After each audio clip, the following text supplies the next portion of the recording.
नमस्कार साथियों, भारत से जुड़ी इंटरनेशनल खबरों की इस सीरीज में आपका एक बार फिर से स्वागत है। कुछ इंपॉर्टेंट हाईलाइट खबरों की बात करें तो अभी खबर निकलकर आ रही है कि पहली बार बांग्लादेश की अंतरिम सरकार मोहम्मद यूनुस भारत के सामने झुकते हुए दिखाई दे रहे हैं। दरअसल उन्होंने कल के दिन पहली बार भारत के प्रधानमंत्री पीएम मोदी से फोन कॉल पर बात किया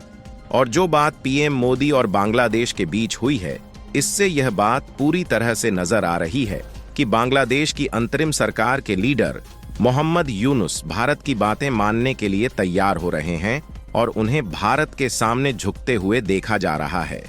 वैसे तो मोहम्मद यूनुस इस रास्ते पर आते हुए इसलिए दिखाई दे रहे हैं क्योंकि न सिर्फ उन पर भारत का दबाव पड़ रहा है, बल्कि यूनाइटेड नेशन ने भी अपने पहले कदम को बांग्लादेश के खिलाफ उठा लिया है, जिसमें यूनाइटेड नेशन के द्वारा हिंदुओं और अल्पसंख्यकों पर हो रहे अत्याचारों की जांच के लिए उनकी एक टीम बांग्लादेश में जल्द ही आ रही है और बांग्लादेश की नई अंतरिम सरकार पर कोई अपराध का कलंक न लग पाए, इसलिए उन्होंने भारत के पीएम मोदी से पहली बार फोन कॉल पर बात की है। वहीं दूसरी तरफ आज भारत के द्वारा वॉइस ऑफ ग्लोबल साउथ शिखर सम्मेलन की तीसरी मेजबानी की गई,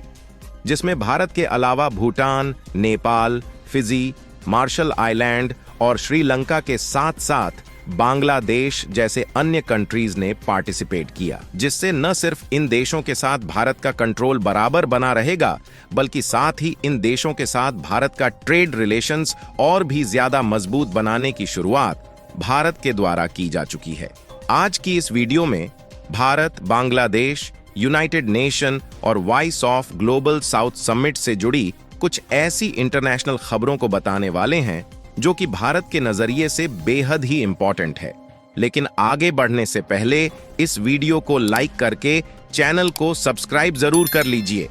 क्योंकि यह आपके लिए एक सेकंड का काम है, लेकिन इससे हमारी काफी बड़ी मदद होती है।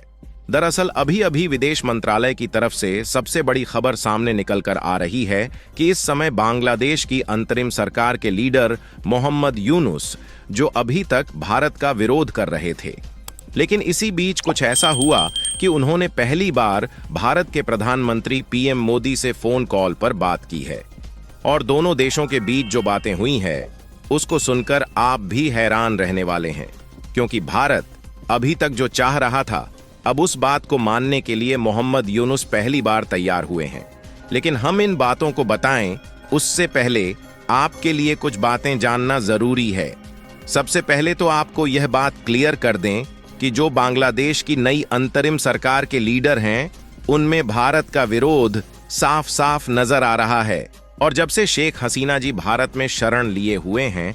तब से उनकी तरफ से भारत को कई बार चेतावनियां दी जा चुकी है कि भारत उनके मामले में दखल ना दे और शेख हसीना को वापस उनके देश भेज दे। यहां तक कि देखा जाए तो 12 दिन से भी अधिक होने को है, लेकिन बांग्लादेश की तरफ से बार बार कोशिश की जा रही है कि भारत किसी न किसी तरीके से शेख हसीना को गिरफ्तार करके उनके हाथों में सौंप दे।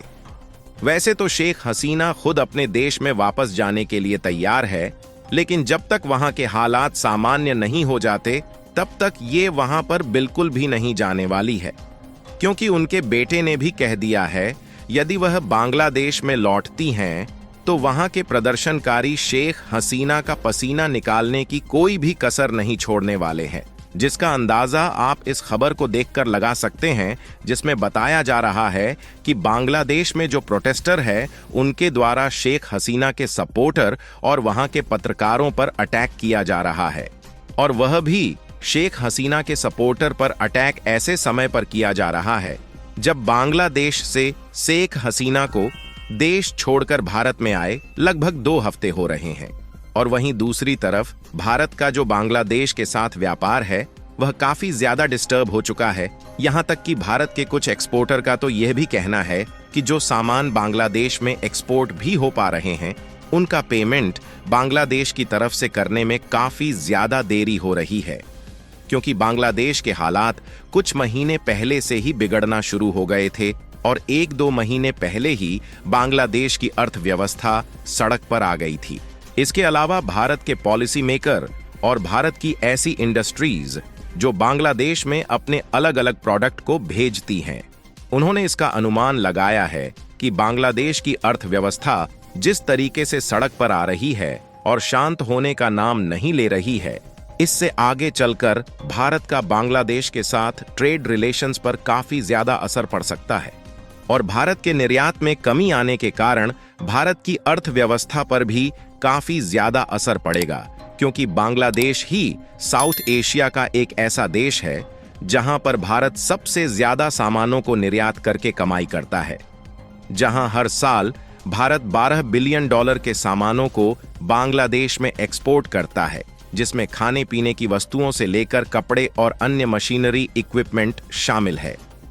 अगली सबसे बड़ी अपडेट की बात करें तो हाल ही में भारत और यूनाइटेड नेशन की तरफ से बांग्लादेश पर थोड़े बहुत दबाव पड़ने लगे, तो अब बांग्लादेश को भारत के सामने झुकते हुए देखा जा रहा है। दरअसल इसकी जानकारी पीएम मोदी ने अपने एक्स अकाउंट पर पोस्ट के माध्यम से बताया है कि हाल ही में बांग्लादेश की अंतरिम सरकार के लीडर मोहम्मद यूनुस की तरफ से नरेंद्र मोदी को टेलीफोन कॉल रिसीव हुआ, जिसमें भारत और बांग्लादेश ने अपने विचारों को एक दूसरे के साथ एक्सचेंज किया। और इसी बीच मोहम्मद यूनुस भारत के पीएम मोदी से कुछ ऐसी बातें कह गए जिससे चीन और पाकिस्तान, जो बांग्लादेश को भड़काने की कोशिश कर रहे थे, उनकी धड़कनें बढ़ना शुरू हो गई हैं। दरअसल भले ही मोहम्मद यूनुस को शुरुआत में भारत विरोधी माना जा रहा था, लेकिन इन्होंने भारत के द्वारा किए गए समर्थन का धन्यवाद देते हुए कहा कि भारत ने हमेशा ही लोकतांत्रिक स्थिरता और शांतिपूर्ण के साथ साथ बांग्लादेश की प्रगतिशील के लिए हमेशा आगे रहा है। यानी कि बांग्लादेश की नई अंतरिम सरकार ने भारत को यह बताने की कोशिश की कि अभी भी हम भारत के साथ हैं और हम भारत के साथ अपने व्यापारिक रिश्ते और साथ ही स्ट्रैटेजिक रिलेशन को कमजोर नहीं करना चाहते। सिर्फ इतना ही नहीं, बल्कि भारत, जो अभी तक बांग्लादेश को बात समझाने की कोशिश कर रहा था, बांग्लादेश अब उस बात को मानने के लिए तैयार है। इसकी जानकारी पीएम मोदी ने एक्स पर पोस्ट के माध्यम से खुद दिया है, जिसमें बताया गया है कि मोहम्मद यूनुस ने बांग्लादेश में हिंदुओं और सभी अल्पसंख्यकों की सुरक्षा के लिए कई बड़े कदम उठाने का वादा किया है। वैसे तो यहां पर भारत के पीएम मोदी के पास टेलीफोन कॉल करके बांग्लादेश सरकार की तरफ से यह बात कहना हमारे लिए चौंकाने वाली बात है, लेकिन शायद उनको इसका अंदाजा लग गया है कि अगर भारत ने बांग्लादेश की तरफ से अपना हाथ खींच लिया तो वह कहीं का नहीं रह जाएंगे, क्योंकि एक तरफ तो यह लगभग पूरी तरह से भारत पर डिपेंडेंट है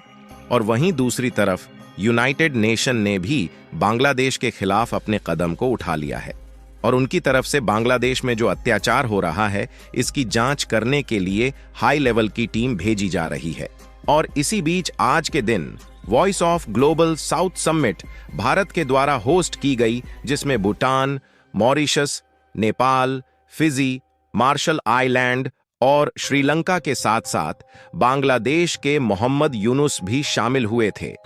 जिसमें भारत ने इन देशों के साथ मिलकर आगे बढ़ने पर जोर दिया। बाकी आप लोगों को क्या लगता है कि बांग्लादेश की अंतरिम सरकार ने जो वादा किया है, उसके मुताबिक हिंदुओं पर होने वाले अत्याचार को बचाने के लिए कोई बड़ा कदम उठाने वाली है या नहीं? अपनी राय कमेंट में जरूर बताएं